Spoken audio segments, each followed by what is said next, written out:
Hello बच्चों, let's read the question. The question says a radioactive isotope has a half-life of T years.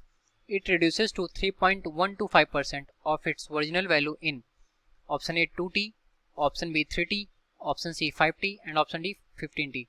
So question में बोला कि कोई radioactive isotope है जिसका हाफ लाइफ है कैपिटल T ईयर्स. ये बोला कि ये रिड्यूस हो जा रहा है to 3.125% of its original value. तो हमें बताना कि वो टाइम पीरियड कितना होगा जिसमें रिड्यूस होकर के 3.1525% हो जा रहा है ये अपने ओरिजिनल वैल्यू का. तो सॉल्व करेंगे, इसको नोट डाउन करेंगे. पहले हम अपना की कॉन्सेप्ट नोट डाउन करते हैं. इसको की कॉन्सेप्ट, तो की कॉन्सेप्ट हमारा होगा यहाँ पर लॉ ऑफ रेडियोएक्टिविटी डीके या फिर law of radioactivity. Law of radio activity, इसके अकॉर्डिंग जो रेट ऑफ डिसइंटीग्रेशन होता है दैट इज -dn/dt, ये डायरेक्टली प्रोपोर्शनल होता है कैपिटल एन के. dn/dt हमारा क्या है, रेट ऑफ डिसइंटीग्रेशन है, और एन हमारा क्या है, उस पर्टिकुलर टाइम पर कितने न्यूक्लियाई उस सैंपल में अनडिकेड रह गए हैं उनकी वैल्यू को बताता है कैपिटल एन. और dn/dt क्या हो गया, रेट ऑफ डीके. तो इसी की हेल्प से जब हम निकालते हैं तो नंबर ऑफ अनडिकेड न्यूक्लिया निकलते हैं time t is equal to n0 e⁻ lambda T. Lambda हमारे यहाँ पर डीके कांस्टेंट है, n0 हमारा इनिशियल वैल्यू ऑफ न्यूक्लियाई होता है और t हमारा टाइम पीरियड होता है. ठीक है, तो अब हम इसकी हेल्प से सॉल्व करते हैं. तो आते हैं अपने प्रॉब्लम पे. तो प्रॉब्लम में गिवन है कि 3.125% वो डिके हो जा रहा है ऑफ इट्स ओरिजिनल वैल्यू. तो हम लेट करते हैं इसकी ओरिजिनल वैल्यू कितनी, n0. Let original value of sample is n0. तो बोला it reduces to 3.125% of its original value. तो देयरफॉर उस टाइम के लिए हमें निकालना, तो n आफ्टर टाइम t जो हो जा रहा है ये n0 का 3.125% हो जा रहा है. तो 3.125 डिवाइडेड बाई 100 इंटू n0, ये इतना हो जा रहा है. ठीक है, तो अब हमें n की वैल्यू निकल गई, n0 की वैल्यू निकल गई, nt की वैल्यू निकल गई. अब हम यहाँ पर t की वैल्यू को निकाल सकते हैं.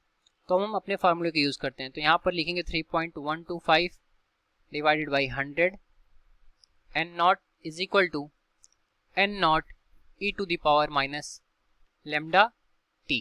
तो अब इसको सिंप्लीफाई करते हैं. तो 3.125 को डिवाइड करेंगे 100 से, तो यहाँ पर जो वैल्यू निकल करके आ जाएगी वो कितनी हो जाएगी, 0.03125. n0 से नॉट कैंसिल हो जाएगा. This will be equal to e⁻ lambda t. ठीक है, ये आ गया हमारा. अब हम इसको थोड़ा सा और चेंज करते हैं. तो यहाँ पर 0.03125 को हम 0.5 लिख सकते हैं. इसको नोट डाउन करेंगे तो ये हो जाएगा 0.5 is equal to e⁻ lambda t.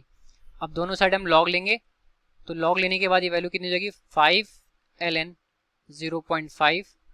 This will be equal to minus lambda t.